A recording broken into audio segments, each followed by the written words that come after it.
আসসালামু আলাইকুম। প্রিয় শিক্ষার্থী, সবাই ভালো আছো নিশ্চয়ই। আজকে আমি তোমাদের যে বিষয়টি নিয়ে আলোচনা করব সেটি হচ্ছে কোয়ান্টাম সংখ্যা।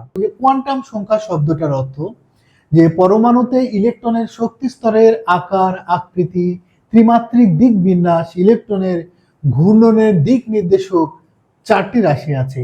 এই চারটি রাশিকে একত্রে কোয়ান্টাম সংখ্যা বলা হয়। মেনলি একটা পরমাণুতে যে ইলেকট্রনগুলো আছে সেই ইলেকট্রনের পূর্ণ পরিচিতি, মানে কোন শক্তি স্তরে আছে, তার কোন উপশক্তি স্তরে আছে, তার ত্রিমাত্রিক দিক বিন্যাস, ঘূর্ণন সবকিছুর সম্পর্কে আমরা জানা যাবে যে সংখ্যাগুলো দ্বারা, সেটাই হচ্ছে কোয়ান্টাম সংখ্যা।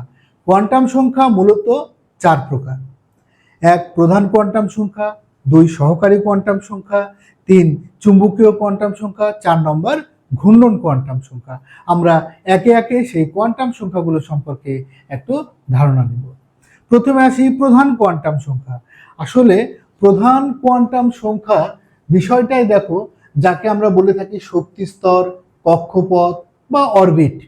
নর্মালি আমরা শক্তি স্তর মানে তো বুঝি, শক্তি স্তর মানে কি বুঝি, যে নিউক্লিয়াসের চারিদিকে যে বৃত্তাকার কক্ষপথে ইলেকট্রনগুলো ঘুরে, সেটাই তো শক্তি স্তর। আর প্রধান কোয়ান্টাম সংখ্যা বললেও সেটাই। আমরা এটা পেয়েছিলাম কার মতবাদে? বোর মতবাদ। অর্থাৎ সেই বোর মতবাদ অনুসারে নিউক্লিয়াসের বাইরে যে নির্দিষ্ট শক্তি স্তরে ইলেকট্রনগুলো কি করে, ঘূর্ণনশীল থাকে, ঘূর্ণন করে বা আবর্তন করে, তাকেই বলা তার যে ক্রমিক সংখ্যা। অর্থাৎ এই যে দেখো এখানে দেখিয়েছি যে 1 নাম্বার, n, 1, 2, 3, 4, এই ক্রমিক সংখ্যাগুলো, এগুলোকেই বলা হচ্ছে প্রধান কোয়ান্টাম সংখ্যা।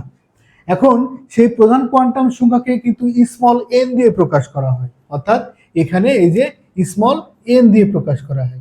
এই এন এর মান হতে পারে 1, 2, 3, 4 হতে পারে। যেমন এন এর মান যদি 1 হয় তাহলে এটাকে বলা হয় প্রথম শক্তি স্তর, 2 হলে দ্বিতীয়, 3 হলে তৃতীয়, 4 হলে চতুর্থ শক্তি স্তর। এদেরকে আবার ইংরেজি একটা অক্ষর দিয়ে প্রকাশ করা হয়। প্রথম শক্তি স্তর হলে তাকে কে দিয়ে প্রকাশ করা হয়, ক্যাপিটাল; দ্বিতীয় শক্তি স্তর হলে ক্যাপিটাল এল; তৃতীয় শক্তি স্তর হলে এম; চতুর্থ শক্তি স্তর হলে ক্যাপিটাল এন দিয়ে প্রকাশ করা হয়। এবং কোন শক্তি স্তরে কতটা ইলেকট্রন থাকতে পারে সেটা কিন্তু আমরা নির্ণয় করি কার উপর ভিত্তি করে, এই যে এখানে টয়েস এন স্কয়ার, এটা দিয়ে নির্ণয় করি। অর্থাৎ এন মানে কি, এটা কত নম্বর শক্তি স্তর সেটা বোঝাচ্ছে। যেমন এন এর মান যদি 1 হয়, মানে 1 নম্বর শক্তি স্তর বা কে শক্তি স্তর হয়, সেখানে মোট ইলেকট্রন থাকবে কয়টা? এন এর মান 1 বসালে কত? 1 এর উপর স্কয়ার মানে 1, 2 কে 2, অর্থাৎ 2টি ইলেকট্রন থাকবে। যদি দ্বিতীয় শক্তি স্তর হয় বা এল শক্তি স্তর হয়, তাহলে সেখানে থাকবে 2 বসালে 2 দুগুণ 4, 4 দুগুণ 8টি।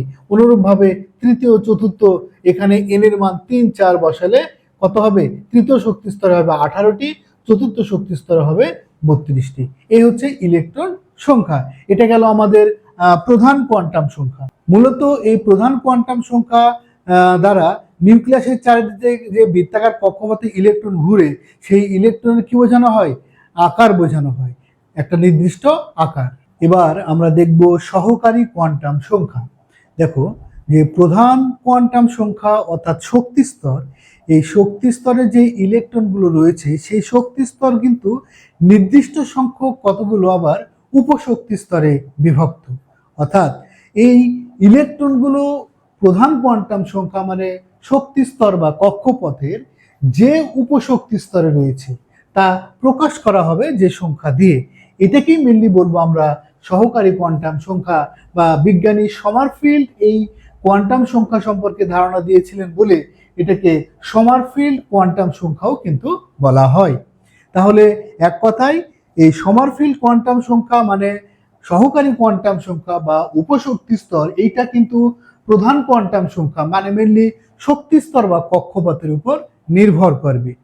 এবং এটা দেখো স্মল এল দিয়ে প্রকাশ করা হয়। অর্থাৎ সহকারী কোয়ান্টাম সংখ্যা, যেটাকে উপশক্তি স্তর বলছি, এটাকে স্মল এল দিয়ে প্রকাশ করা হয়। এবং এই এল এর মানটা 0 হতে প্রধান কোয়ান্টাম সংখ্যা দেখো যে n-1 পর্যন্ত। অর্থাৎ শুরু 0 থেকে হবে কিন্তু যাবে কত পর্যন্ত? n-1 পর্যন্ত। যেমন আমি এখানে দেখিয়েছি, যদি প্রধান শক্তি স্তর, ঠিক আছে, প্রধান কোয়ান্টাম সংখ্যা বা প্রধান শক্তি স্তর, এটার মান যদি 1 হয়, মানে 1 নম্বর শক্তি স্তর হয়, তাহলে সেখানে সহকারী কোয়ান্টাম সংখ্যা এই সূত্র অনুসারে ঠিক আছে। এই সূত্র অনুসারে কি হবে, সূত্র অনুসারে দেখো শূন্য হতে n-1, n এর মান কত 1, অর্থাৎ 1-1, শূন্য হতে 1-1 মানেও শূন্য, অর্থাৎ শূন্য হবে একটা। অর্থাৎ এই শূন্য বলতে এটা মানে কিছু নাই তা না, কিন্তু এটাও কিন্তু একটা নির্দিষ্ট মান। অর্থাৎ এইখানে উপশক্তি স্তর হচ্ছে কয়টি, একটি, এবং সেটা কি 1s, অর্থাৎ শূন্য দিয়ে প্রকাশ করা হয় s। তবে এটা প্রধান কোয়ান্টাম সংখ্যার মান 1, তাই এটাকে আমরা লিখব 1s। বা এখানে দেখো আরেকটা বিষয়, 1 নম্বর শক্তি স্তরে উপশক্তি স্তর থাকবে একটি, এবং সেটা কত 1s। এবার আসি, প্রধান কোয়ান্টাম সংখ্যার মান যদি 2 হয় তাহলে সেখানে সহকারী কোয়ান্টাম সংখ্যা শূন্য হতে n, অর্থাৎ 2-1, 2-1 মানে 1, অর্থাৎ 0 এবং 1। অর্থাৎ এখানে দেখো উপশক্তি স্তর কয়টি, দুইটি, সেই দুইটা কি হবে, শূন্য মানে s।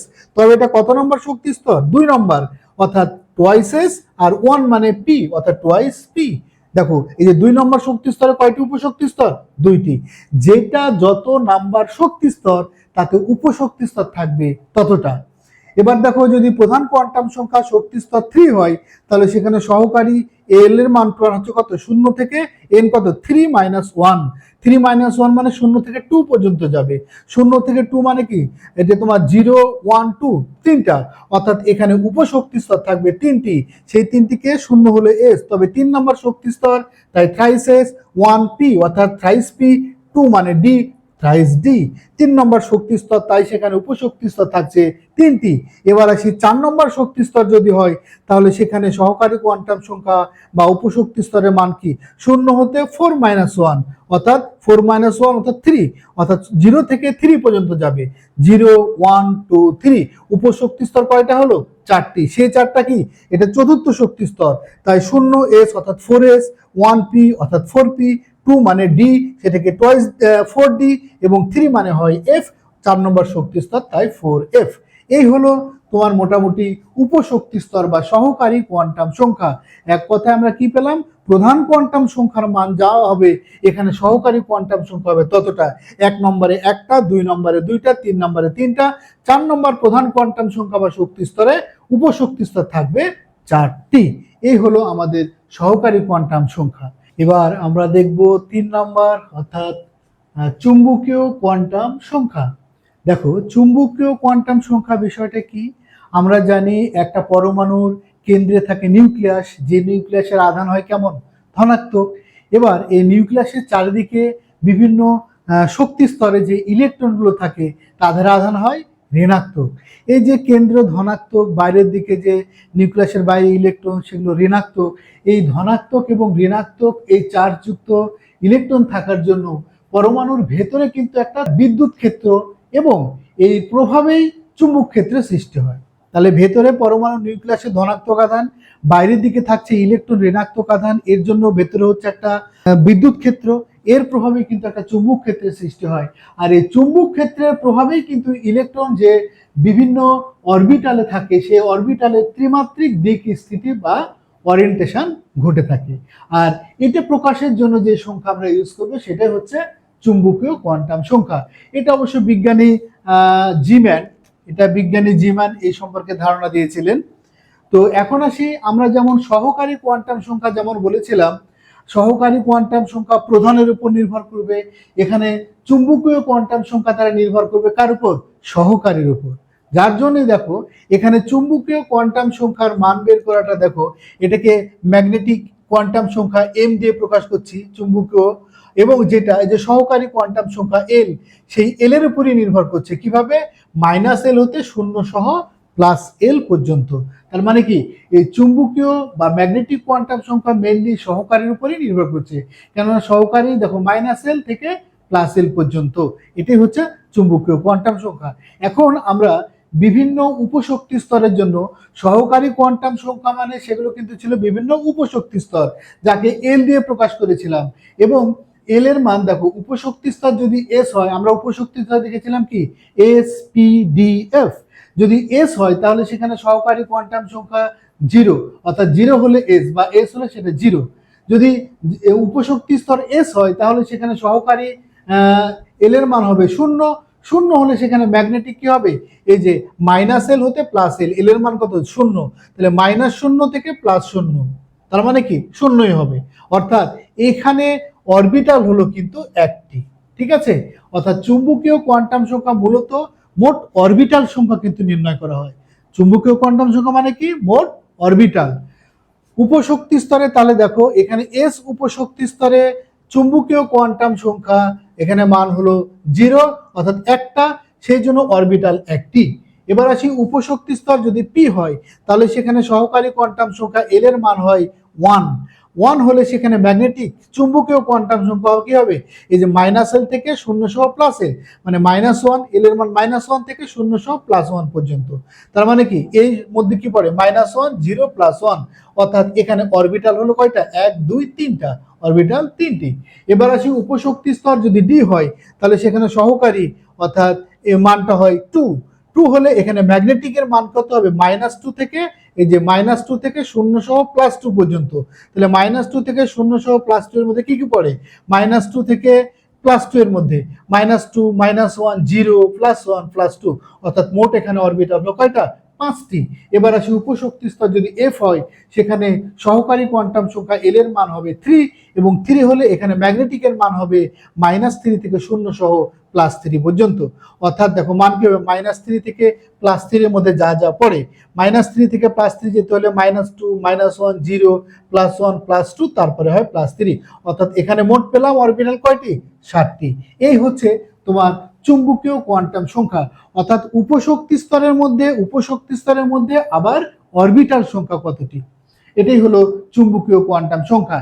এখানে আরেকটা বিষয় দেখো, দেখা যায় যে এই উপশক্তি স্তরগুলোতে, ঠিক আছে, এই উপশক্তি স্তরগুলোতে অরবিটাল সংখ্যা কতটি হবে সেটা কিন্তু আমরা এই যে এই সূত্র টুয়াইস এল প্লাস 1 দিয়ে নির্ণয় করতে পারি।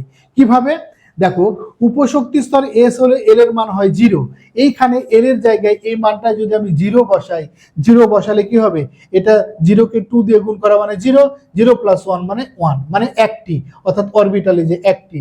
আবার উপশক্তি স্তর পি যদি হয় সেখানে এল এর মান কিন্তু 1, অর্থাৎ পি যদি হয় সেই পিতে অরবিটাল কতটা হবে, দেখো এল এর মান 1 যদি বসায় তাহলে 2 কে 2 আর 3, এই জন্য পি এর জন্য দেখো কয়টা অরবিটাল হয়েছে, 3টি, -1 0 +1।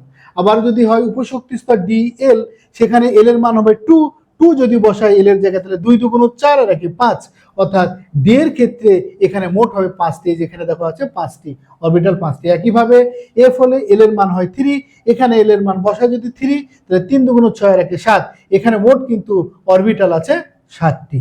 এবার আসি ওই শক্তি স্তরে ইলেকট্রন সংখ্যা কতটি হবে, মানে যে এস পি ডি এফ এই উপশক্তি স্তরগুলোতে কতটা ইলেকট্রন থাকতে পারে সেটা আবার নির্ণয় করব আমরা কি দিয়ে, 2 × টুয়াইস এল প্লাস 1।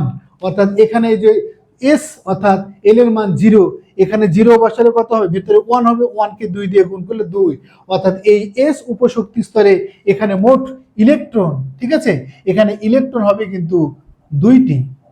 আবার যদি আসি আমরা পি অরবিটাল, পি অরবিটাল এখানে এল এর মান দেখো 1, এল এর মান 1 বসালে কত হবে, 2 কে 2 আর 3, সেই 3 কে 2 দিয়ে গুণ করলে 3 2 মোট কয়টি হচ্ছে, 3 2 6টি।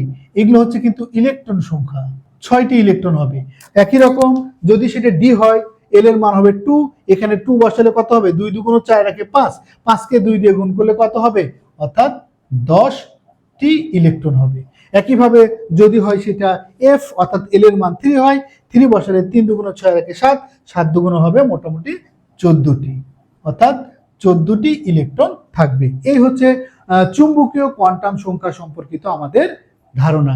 এরপরে আর একটি আছে, সেটা হচ্ছে ঘূর্ণন কোয়ান্টাম সংখ্যা। ঘূর্ণন কোয়ান্টাম সংখ্যা বা স্পিন কোয়ান্টাম নাম্বার, অর্থাৎ আমরা জানি পরমাণুর এই যে নিউক্লিয়াসের চারিদিকে যে বৃত্তাকার কক্ষপথে ইলেকট্রনটা ঘুরে, এই ঘুরতে গিয়ে ইলেকট্রনটা নিজ অক্ষের উপরেও কিন্তু ঘুরতে পারে। আমরা জানি যে সূর্যের চারিদিকে পৃথিবী ঘুরে, এই সূর্যের চারিদিকে পৃথিবী ঘুরে, ঠিক আছে, তো এই ঘূর্ণনটা যদি ঘরে, এটা এটা ধরো সূর্য, নিউক্লিয়াসকে সূর্য হিসেবে চিন্তা করছি, চারিদিকে যদি ঘুরে তাহলে সারা জীবন এইদিকে শুধু এই একইভাবে যদি ঘুরতে থাকে, ঠিক আছে, এই একইভাবে যদি ঘুরতে থাকে তাহলে কি হবে, এই যে এইদিকে সারা জীবন দিন হয়ে থাকবে, এদিকে রাত হয়ে থাকবে, কিন্তু তা তো হয় না।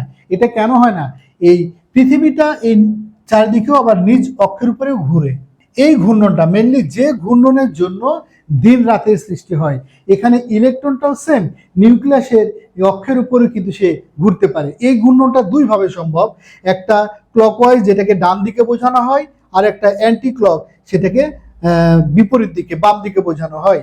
আর এই ডান বাম বোঝানোর জন্য দেখো এখানে আমি দেখাইছি, এই যে এটা ঘুরছে এরকম ক্লকওয়াইজ, এটা অ্যান্টি ক্লক। ক্লকওয়াইজ মানে এটাকে এই স্পিন কোয়ান্টাম সংখ্যাকে প্লাস হাফ দিয়ে প্রকাশ করব, আর যদি অ্যান্টি ক্লক হয় তাহলে সেটাকে কি মাইনাস হাফ দিয়ে প্রকাশ করব। আর এই স্পিনটা যখন আমরা ইলেকট্রন বোঝাবো, একই সাথে যে দুইটা ইলেকট্রন থাকবে, এক জোড়া ইলেকট্রন, সেই ইলেকট্রনটা অবশ্যই তাদের স্পিনটা হবে বিপরীতমুখী। আমরা জানি ইলেকট্রন জোড়ায় জোড়ায় থাকে, কিন্তু একসাথে যে জোড়া ইলেকট্রন থাকবে তাদের স্পিনটা অবশ্যই বিপরীতমুখী হবে, যেটা আমরা এরকম করে দেখাতে পারি। একটা দেখো উপরের দিকে তীর দেখানো হয়েছে, একটা নিচের দিকে, ঠিক আছে? একটা ধরো এটা ক্লকওয়াইজ, এটা হচ্ছে অ্যান্টি ক্লকওয়াইজ। এই হচ্ছে স্পিন কোয়ান্টাম সংখ্যা, যেটা উলেনবেক ও গুল্ড স্মিথ বিজ্ঞানী, ওনারা দুজন এই ঘূর্ণন কোয়ান্টাম সংখ্যা সম্পর্কে ধারণা দেন। তো এটাকে আমরা দুইটা এস দিয়ে প্রকাশ করব, স্পিন এস, যাকে প্লাস হাফ এবং মাইনাস হাফ। ঠিক আছে? এই মোটামুটি আমাদের চারটা কোয়ান্টাম সংখ্যা, যে কোয়ান্টাম সংখ্যার সাহায্যে কিন্তু আমরা এই চারটা একটা ইলেকট্রনের পূর্ণ পরিচিতি আমরা কিন্তু এখান থেকে দিতে পারি। অর্থাৎ ইলেকট্রনটা কোন শক্তি স্তরে আছে, তার আকার, আকৃতি, উপশক্তি স্তরগুলোর, তার ঘূর্ণনের দিক, ওরিয়েন্টেশন, দিকস্থিতি, সবকিছু ব্যাখ্যা কিন্তু এই চারটা কোয়ান্টাম সংখ্যার মাধ্যমে দেওয়া যায়। এই হচ্ছে আমাদের আজকের আলোচনা।